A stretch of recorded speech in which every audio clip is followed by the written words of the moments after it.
تو اگر چاہے تو میری بہن، اگر تو چاہے تو کیا نہیں کر سکتی.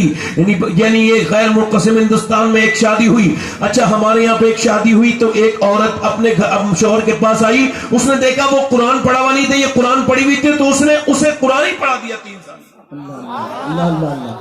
ابھی کوئی پڑھی لکھی عورت آ جائے کسی جاہل کے گھر میں تو پوری زندگی یہی تانے دے کے لڑائی لڑتی ہے کہ تو ہے ہی جاہل. تو اس سے کیا ہو رہا ہے؟ کوئی آپ اگر پڑھ لکھ کے آئی تھی تو ماحول بدل دیتی. آپ کا آدمی اگر جاہل تھا ٹھیک ہے، نہیں پڑھا اولاد کو پڑھا دیتی. بہتر تو یہ تھا کہ اپنے مرد کو بھی پڑھاتی. اگر عورت چاہے تو پھر میں آپ سے عرض کر رہا ہوں، غیر منقسم ہندوستان میں بازید نام کا ایک چودھری تھا. اچھا اس کے پاس ایک آدھ 100 بیگہ سے زیادہ زمین، وہ 100 بیگہ سے زیادہ زمین تھی، باغات تھے، اس کے پاس حویلیاں تھی. 2 بیویاں تھی، اس نے تیسری شادی کی. تیسری بیوی جب آئی تو اس کو تیسری بیوی ٹھیک مل گئی. یعنی کبھی کبھی بیوی ٹھیک بھی مل جاتی ہے. اس کو تیسری ٹھیک ملی. کیوں ٹھیک ملی بتا رہا ہوں کہ اس کا پورا بیک گراؤنڈ نمازی تھا. ماں نمازی، باپ نمازی، بھائی نمازی، یہ خود بھی 5 وقت کی پابندی کے ساتھ نماز پڑھنے والی. مگر اس گھر میں اس کا دل گھبرانے لگا. کیوں؟ کیونکہ کوئی نماز نہیں پڑھتا. 100 سے زیادہ نوکر، کوئی نماز نہیں پڑھتا. 2 بیویاں وہ نماز نہیں پڑھے، بچے پرانی بیویوں سے وہ نماز نہیں پڑھے. اب ذرا غور کریں، اس کا 1 ہفتے دل گھبرایا. پھر اس نے ترکیب سوچی کہ آپ نمازی کیسے بنانا ہے. تو اس نے سوچا تو نوکر سے کہا تم دودھ لے کے جاتے ہو چودھری کے لیے؟ کہا. جب رات کو وہ سونے جاتا ہے کہا میں لے کے جاتا ہوں. کہ آپ لے کے نہیں جائیں گے بلکہ میں اپنے شوہر کے لیے دودھ لے کے جاؤں. اچھا وہ دودھ لے کے جاتا تھا. ایسے ہی اس نے تھوڑے بادام لگا کے اس میں تھوڑا سا چھوکا دگایا، اچھے سے بنایا دودھ اور سرخ کر کے دودھ لے کر کے گئی. چودھری نے دیکھا تو کہا میری تو 2 بیویاں پہلے، وہ تو کبھی نہیں آئی. یہ بتاؤ بیگم تم نے یہ کیا کیا؟ آپ کیوں آ گئی؟ کہنے لگی حضور میرا زیادہ حق بنتا ہے آپ کی خدمت کرنے کا. آپ لیجئے یہ دودھ پیجئے اور آپ جو ہے پریشان مت ہوئیے، آپ یہ دودھ پیجئے. اس نے دودھ پی لیا اور پھر وہ لیٹ گیا. کہنے لگی اجازت دے میں آپ کے پاؤں دبانا چاہتی ہوں. کہا کیوں؟ کہ میں اپنے گھر پہ اپنے باپ کے پاؤں دباتی تھی، ماں کے، تو اب آپ کی خدمت کرنے میرے پر ضروری ہے، لہذا آپ اجازت دیں. اس نے کوئی جھگڑا نہیں کیا، ترکیب دیکھے کیا لگائی ہے. اس نے کہا ٹھیک ہے. اچھا وہ پاؤں دبانا بھی جانتی تھی، بڑی بہترین انداز میں پاؤں دبانے لگی. اس نے اس نسوں کو چھیڑا جس سے بندہ ریلیکس ہوتا ہے. وہ جب نیند اس کو آنے لگی نا چودھری صاحب کو، چودھری لگا سونے اور جب یہ جانے لگی تو کہنے لگی چودھری صاحب آپ کو نیند آ رہی ہے اور میں اجازت چاہتی ہوں اور میں بھی جا رہی ہوں، مگر اگر آپ کو برا نہ لگے تو صبح فجر میں نماز کے لیے اٹھا دوں. اللہ اللہ، سبحان اللہ، سبحان اللہ، سبحان اللہ. ایک تو چودھری، دوسرا مرد غصہ ہو گیا. تو مجھے نماز کے لیے بتائے گی باقیہ سے؟ اب آپ کے اور میرے حساب سے تو بے عزتی ہو گئی. یہ کس نے زاویہ بنایا ہے کہ جو بدتمیزی کرے اس نے بے عزتی کر دی؟ یہ آپ نے اتنی کمزور عزت کیوں بنا لی اپنی؟ آپ کو یہ کیوں لگتا ہے کہ جو گالی بکتا ہے وہ بے عزتی کر دیتا ہے؟ یہ آپ کو لگتا ہوگا، یہ آپ سوچتے ہوں گے، مگر میری سوچ الگ ہے. میں یہ مانتا ہوں کہ جو گالی جس نے گالی دی اور جس کو گالی اس نے دی اس کی بے عزتی نہیں ہوئی، بے عزتی اس کی ہوئی جس نے گالی دی. ماشاء اللہ، سبحان اللہ. گالی دینے والا عزت والا ہے، جس نے گالی دی وہ عزت والا ہے، اور جو گالی سن کے صبر کر گیا وہ بے عزت ہے. یہ کیا الٹا معاملہ آپ نے بنا لیا؟ فلاں نے فلاں کی بے عزتی کر دی. نہیں اس نے اپنی اوقات دکھائی. جب کوئی آپ کو گالی دے تو اس کے جواب میں گالی نہ دینا، وہ آپ کو آپ کے برابر لانا چاہتا ہے. جب کوئی مجھے گالی پر کوئی الٹی سیدھی بات کرتا ہے، میں اپنی بات کر رہا ہوں، میں اس کو جواب نہیں دیتا. میں کہتا ہوں یہ شباب تجھے اپنے معیار پہ لانا چاہتا ہے. میں اس کے کیٹیگری میں نہیں آؤں گا، میں اس کے معیار پہ نہیں آؤں گا، میں اس کے اسٹیٹس میں نہیں آؤں گا. یہ 1000 گالی بک لے، میں نے نہیں بکنی، کیونکہ اگر میں نے بھی گالی بک دی تو پھر اس میں اور مجھ میں کیا فرق رہ جائے گا؟ یہ کس نے بنا دیا بھائی کہ جس نے گالی دی اس نے بے عزتی کر دی؟ نہ بھائی، جس نے گالی دی وہ بے عزت ہے.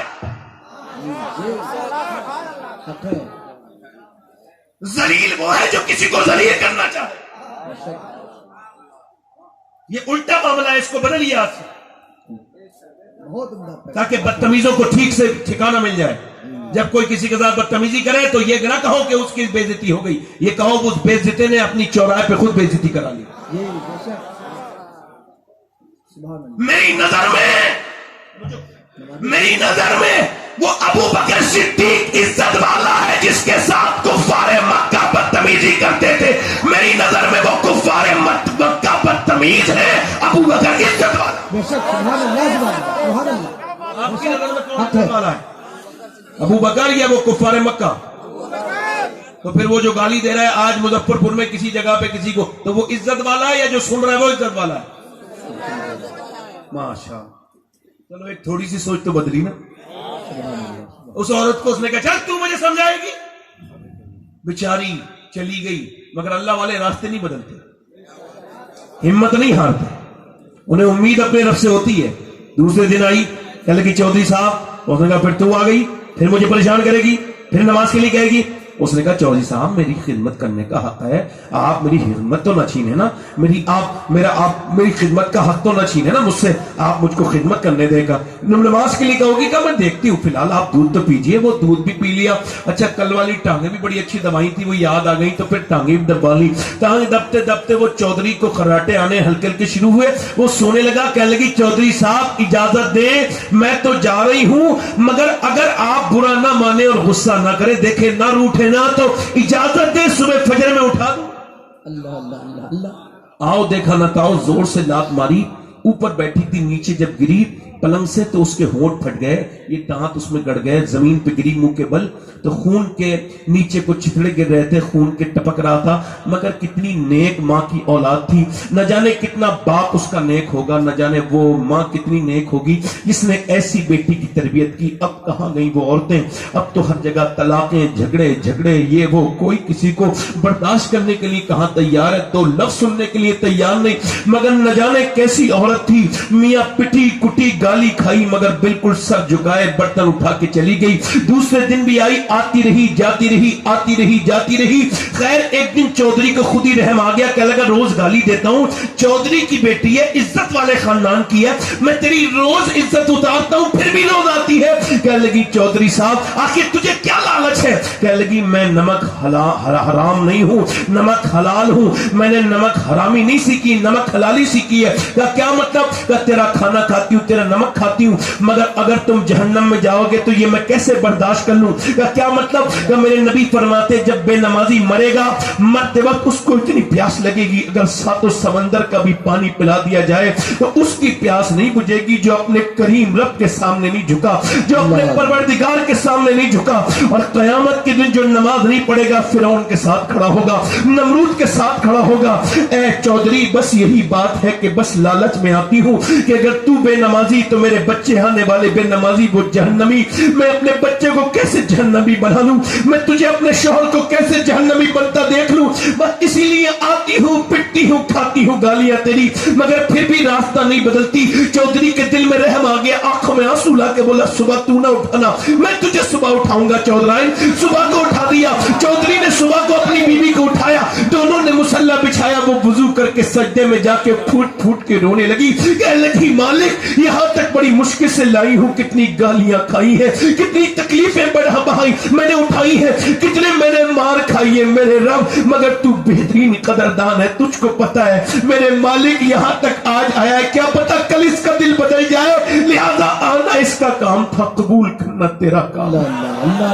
قبول کر لے میرے رب, میرے آدمی کو قبول کر لے, میرے رب میرے آدمی کو قبول کر لے. دیکھ میں کمزور ہوں تو طاقت والا پروردگار ہے. میں آپ سے پھر بتاتا ہوں کہ اپنے مصلی بچھانا شروع کر دو, مرد کیا عورتیں کیا سب. جب کوئی پریشانی آئے تو مصلی بچھانا سیکھو اور اس کے سامنے رونا سیکھو, اس سے کہنا سیکھو یہ کر دے, مجھے یہ عطا کر دے, اس سے مانگنا سیکھو. اور جو لوگ ہیں نا ان سے مانگو تو ناراض ہو جاتے ہیں, میرا رب وہ ہے جس سے نہ مانگو تو ناراض ہو جاتا ہے, وہ میرا پروردگار ہے. آپ مجھے ایک آدمی پوری دنیا سے لے کے آؤ ڈھونڈ کے جس نے رب سے مانگا ہو اور رب نے اس کو دیا نہ ہو, آپ ایک لے کر کے آؤ. کبھی تم نے کہا دنیا کے بالداروں کے سامنے تو بڑے آنسوؤں سے روتے ہو, جب کوئی پریشانی آ جائے سیٹوں کے سامنے روتے ہو, بڑی حسرت کے ساتھ روتے ہو, یا کبھی اپنے رب کے سامنے بھی روئے, کبھی اس کے وسجد واقترب, سجدہ کرو اللہ کے قریب ہو جاؤ. کبھی اللہ کے قریب ہونے کی بات کہیں وہ رونے لگی، کہنے لگی مالک اس کا دل بدل دے، اور دلوں کو بدلنے والے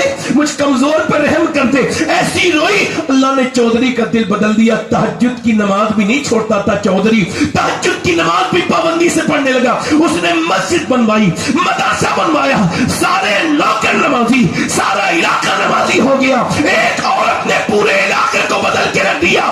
میاں وہاں سے حافظ نکلنے لگے، مدرسہ بنا، اور جب ان دونوں کے درمیان بچہ پیدا ہوا تو کوئی عام بچہ نہیں تھا، بلکہ سلطان محمد باہو قطب الاقطاب تھا، جس نے کہا تھا تسبیح پھری پر دل نہیں پھریاں، کی لینا تسبیح پھر کے ہوں، علم پڑھا پر ادب نہ سیکھیاں، کی لینا علم پڑھ کے ہوں۔ بالکل صاف بات ہے، اگر ماں باپ اللہ سے ڈرنے والے بن جائے تو اللہ بچے بھی ولی بنا کے پیدا کرے۔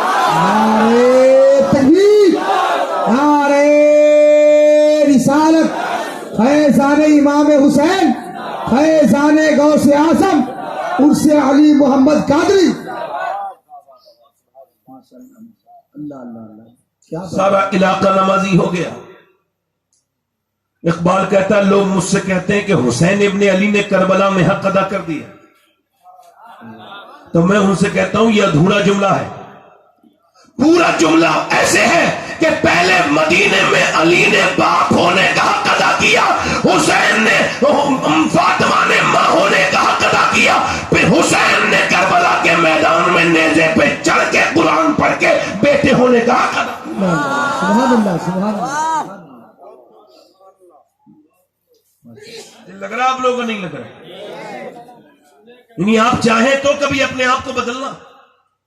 میری بہنیں میری بیٹیاں سنیں، ان سے تو میں عرض کر رہا ہوں اور آپ سے بھی عرض کر رہا ہوں، مدینے کے مرد لاجواب ہے، ٹھیک ہے بات بالکل، تو مدینے کی عورتیں لاجواب نہیں ہیں؟ صحابہ لاجواب ہے تو ان کی عورتیں وہ بھی تو لاجواب ہے نا بھائی۔ بلال حبشی نے جب اعلان کیا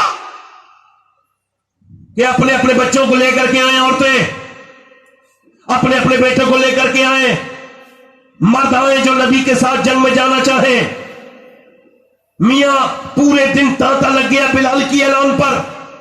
بلال کے اعلان پر صبح سے لے کے شام تک ایسا تانتا لگا کہ میاں عورتیں کوئی بیٹے کو لے کے، کوئی ماں اپنے بیٹے کو لے کے، بہنیں اپنے بھائیوں کو لے کے، پورے دن میاں بھیڑ لگی رہی۔ جوان جوان کڑیل کڑیل پلے ہوئے جوان مائیں اپنے بچوں کو لے کے آتی تھی اور کہتی تھی یا رسول اللہ جب جنگ ہو تو پچھلی سب میں نہیں اگلی سب میں کھڑا کیجیے گا تاکہ ہم جلدی سے شہید کی ماں بن جائیں۔ اللہ اللہ اللہ اللہ اللہ اللہ اللہ اکبر، اللہ اللہ۔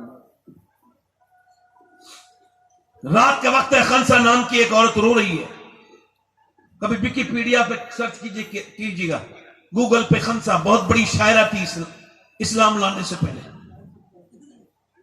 رات کا وقت ہے، سو رہی ہے، صحابیہ ہے، رات کا وقت ہے، مصلے کو بچھا کے نماز پڑھ رہی ہے، اور بچھاتے بچھاتے روتے روتے بچہ 11 سال کا 13 سال کا دونوں کھڑے ہو گئے، اور دونوں ماں کے پاس جا کے بولے امی کیوں رو رہی ہے؟ سلام پھیر کے بولی تو اٹھ گئے، کہا تیرے رونے سے ہماری آنکھ کھل گئی، کیوں رو رہی ہے بتا؟ تیری آنکھوں میں آنسو نہیں دیکھ سکتے میری ماں، تو میری ماں ہے، تو نے بڑی تکلیفیں اٹھا لی، اب تیرے بچے بڑے ہو گئے، تو کیوں روتی ہے؟ ماں کہہ لگی بیٹے بس افسوس ہے، حسرت ہے، میرا دل کرتا تھا کہ میرے بچے بھی حضور کے نام پہ شہید ہو جائیں، مگر تمہاری عمریں ابھی کم ہے، بس یہی سوچ رہی ہوں، اور تو نے تو بچے بھیج دیے مگر تمہاری عمریں کم ہے۔ بچوں نے کوئی اور دوسری بات نہیں کہی، اندر گئے، چھوٹی چھوٹی تلواریں لے کر کے آئے، اور میاں 13 سال کا لڑکا 11 سال کا دونوں تلواریں لے کے آئے اور اپنی تلواروں کو ہوا میں لہرا کے بولے تو چل تو ایک بار نبی کے پاس لے کر، ہماری عمریں کم ہے مگر ایمان میں کوئی کمی نہیں۔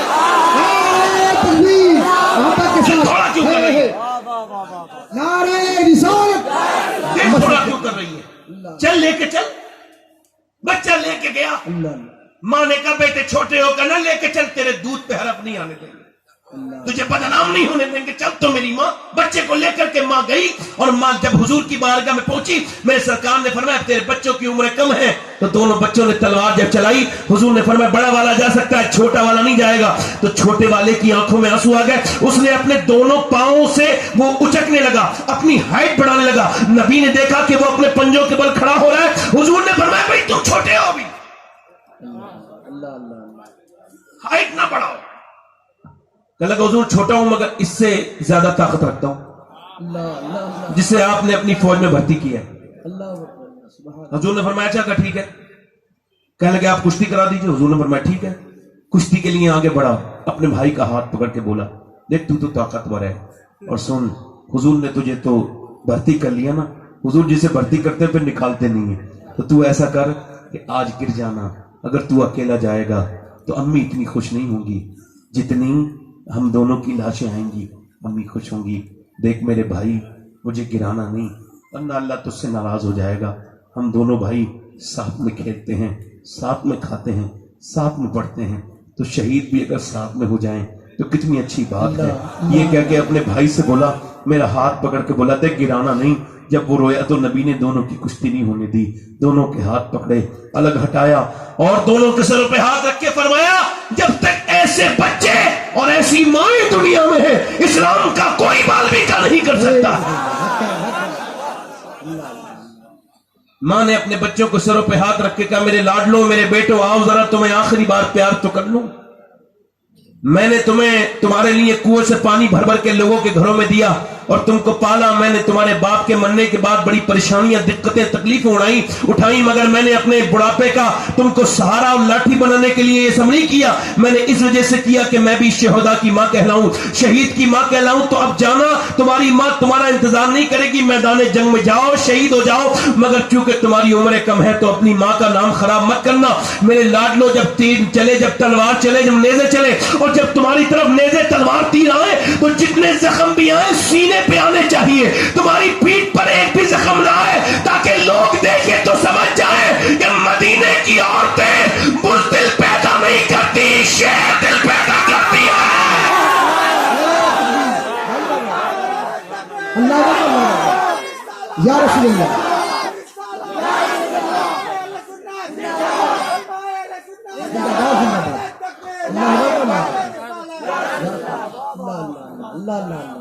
میرے لاڈلو, خنسا تمہارا انتظار نہیں کرے گی, بلکہ تمہاری لاشوں کو دیکھ کے کہے گی ہاں میں نے جو جنے تھے وہ بزدل نہیں تھے, شہر دل.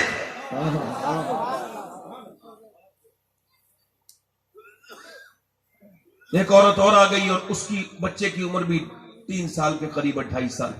کہنے لگی حضور میں بھی بیچنا چاہتی ہوں اپنے بچے کو. کہاں ہے؟ یہ میرا بیٹا ہے. حضور نے فرمایا کہاں ہے تیرا بیٹا؟ یہ کھڑا ہے. 3 سال کا, 2.5 سال کا بچہ, یہ کیا کرے گا؟ آپ بھی تو بچے والے ہو, میں بھی تو بچے والا ہوں. حضور کی بارگاہ میں لے کے گئی, یا رسول اللہ اس کو قبول فرمائے.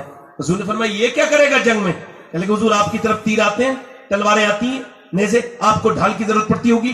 یا رسول اللہ تو جب تیر چلے, جب نیزہ چلے, جب ڈھال چلے, جب آپ کی طرف آئے تو آپ میرے بچے کو, میرے لال کو ڈھال بنا لیجئے گا.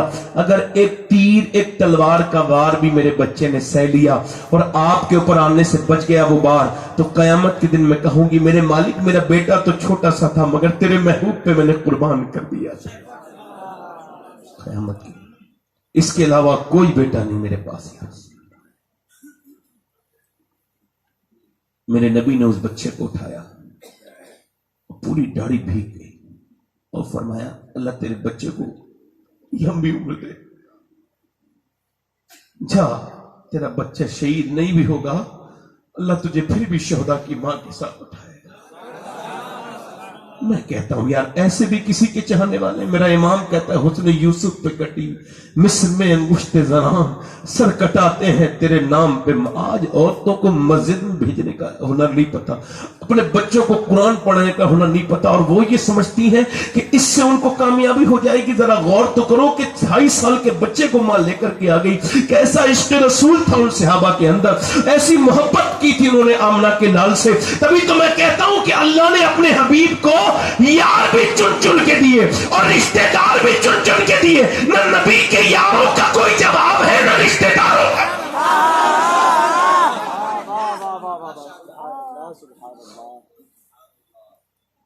ایک عورت ام عمارہ نام کی ہے, 70 سال سے زیادہ عمر ہے, وہ بھی ایک جنگ میں حضور سے بولی میں بھی جاؤں گی حضور جنگ میں. حضور نے فرمایا تو کیا کرے گی, آپ کیا کرو گی؟ کہنے لگی میں حضور میں جو ہے نا وہ زخمیوں کو پانی پلاؤں گی. کیا کروں گی بولو؟ زخمیوں کو, جلدی بولو, زخمیوں کو. اچھا جیسے اگر کوئی مسلمان کیمرہ مین بن جائے تو وہ مسلمان نہیں رہتا کیا؟ بتائیے آپ سے سوال کریں. جیسے کوئی جلسہ قبر کرنے کے لیے آئے تو اس کو سبحان اللہ نہیں کہنا چاہیے؟ ایک سوال کر رہا ہوں، جیسے اس کو نیکیاں زیادہ ہو گئی ہیں صحیح، معذرت کے ساتھ بھائی برا نہ ماننا، یوٹیوبر لوگوں سے بڑا ڈر لگتا ہے. ہاں یہ کس کی عزت کس وقت اچھالنے کچھ نہیں پتا. یہ کت کو اتنا ذلیل کر دیں ملا کے کاٹ واٹ کے کہیں سے کہ وہ جواب دیتے دیتے بیچارہ مر جائے. ڈپریشن کے مریض ہو گئے لوگ سوشل میڈیا کی وجہ سے، بلکہ کتنوں کی تو جانیں لے لی سوشل میڈیا نے. اور ایک دم یقین کر لیتا ہے. اور آج کل کی یہ تحقیق ہے کہ آپ دیکھیں گے کہ جیسے میرا ویڈیو ہے مگر میرا نہیں ہوگا، وہ میرا صرف سر لگا ہوگا، وہ کام اور کوئی کر رہا ہوگا. یہاں تک کہ آواز تک میری. یہ قیامت کا دور ہے. کسی کے اوپر یقین نہ کرنا، کسی اپنے عالم کے اوپر طنز نہ کرنا جب تک آپ معاملے کو ٹھیک سے سمجھ نہ لیں. میں تو ان یوٹیوبر حضرات سے بھی گزارش کرتا ہوں کہ حضور کے جلسے میں اگر کوئی بات آپ کو ایسی لگے جو جائے گی تو جلسہ بدنام ہوگا، تو آپ یہ اچھا کام نہیں کر رہے اور اس کا خمیازہ آپ دنیا میں بھگتیں گے. ایسا نہیں کہ آپ نے جو جلسے میں کاٹ کے ادھر سے ادھر سے کر دیا، بہتر توجہ ہے آپ کی نہیں، تو آپ کیا سمجھتے ہیں؟ اچھا وہ جو لوگ بیٹھے ہیں نا، لوگ تبصرہ کرنے والے، وہ ان کے تبصرے بھی دیکھیے. اب جلسوں میں یہی سب ہو رہا ہے، جلسوں سے اب کیا فائدہ ہے؟ میں نے ان سے کہا تھا کبھی میرے جلسے میں آ کے بیٹھو اور پوری تقریر سن کے بتاؤ اگر انسان کے بچے ہو کے فائدہ ہو رہا ہے کہ نہیں ہو رہا ہے. خیر ختم ہو گئی کیا؟ بتاؤ خیر ختم ہو گئی کیا؟ بتاؤ کیا اچھائی ختم ہو سکتی ہے کبھی؟ بھائی سورج پہ تھوڑی دیر کے لیے بادل آ سکتے ہیں، ہمیشہ تو بادل قبضہ نہیں کر سکتے نا سورج کی روشنی. توجہ کریں آپ. ام عمارہ نام ہے، 70 سال کی بوڑھی میں بھی جاؤں گی. حضور نے فرمایا کیا کرو گی ام عمارہ؟ عرض کی یا رسول اللہ میں زخمیوں کو پانی بھی پلاؤں گی اور یا رسول اللہ زخمیوں کی مرہم پٹی بھی کروں گی. سبحان اللہ سبحان اللہ. بوڑھی عورتیں پہلے ایسی تھی، آج کل کی کچھ بوڑھی عورتوں کو کہہ رہا ہوں، سب کو نہیں کہہ رہا ہوں، جو ایسی ہیں انہیں کہہ رہا ہوں. اور ان کو پہنچا دینا بوڑھی عورتیں مرنے والی ہیں مگر ان کو طنز اور غیبت سے، چگلی سے، بہوؤں کے ساتھ جھگڑا کرنے سے فرصت نہیں، یعنی مرنے کے ٹائم تک جھگڑا کر کے جاتی ہے. ایک عجیب سی سوچ ہے کہ وہ اپنی بہو پہ روز طنز کرتی ہے اور بعد میں سمجھتی ہے یہ بہو میرے بڑھاپے میں جب گر جاؤں گی تو میری مدد کرے گی. نہیں نہیں، تو نے اس کو پریشان کیا اور جب اس کا موقع آیا تو اس نے تجھے پریشان کیا. جب تیری بیٹی چلی گئی تو تیرے گھر میں آئی تھی، اسے اپنی بیٹی سمجھ لیتی. سمجھدار ساسیں ہوتی ہیں 4 بہوؤں پہ حکومت کرتی ہیں دماغ سے، اور بے وقوف ایک ہی ساس ہوتی ہے سب سے جھگڑا کر لیتی ہے، اس کو کسی کی برداشتی نہیں. سمجھداری سے کام لیں. اور ایک بات اور عرض کر رہا ہوں آپ سے، کسی غریب کی لڑکی پہ ظلم نہ کریں. خیر جو بات میں کر رہا ہوں بڑے دھیان سے سنیں. 70 سال کی ام عمارہ میدان جہاد میں دیکھ رہی ہے، اچانک حضور کی طرف لوگ بڑھے اور حضور کو شہید کرنے کے ارادے سے آگے بڑھے. جیسی وہ آگے بڑھے ہیں میرے نبی پاک صلی اللہ علیہ وسلم کی وہ چاہنے والی تلوار لے کے حضور کی حفاظت پہ کھڑی ہو گئی. اور کفار دیکھ رہے، بزدل تو ہوتے ہی کافر، انہوں نے دیکھا یار یہ تو عورت ہے، اس کی طرف سے ہی گھیرا توڑو. اور ادھر سے ہی وہ گھیرا توڑنے کے لیے جب گئے، اللہ اکبر، ام عمارہ کے ہاتھ میں تلوار تھی تو 70 سال کی مگر تھی تو مجاہدوں کی ماں. جیسے ہی اس نے تلوار ماری اور سمجھئے تلوار کے وار کو روک کے ایسی تلوار ماری کہ میاں بیچ میں سے 2 کر دیے، پھر دوسرا آیا، پھر تیسرا آیا، پھر چوتھا آیا. کاٹتی رہی یہاں تک کہ ایک عورت نے 7 کو ایسا کاٹا کہ ان کی لاشیں کانپنے لگی. جب اس ام عمارہ کی تلوار کو دیکھا کفار بھاگنے لگے، کہنے لگے ہم مسلمانوں سے لڑ نہیں سکتے، جنگ نہیں کر سکتے. کہا کیوں؟ کہ جب 70 سال کی ام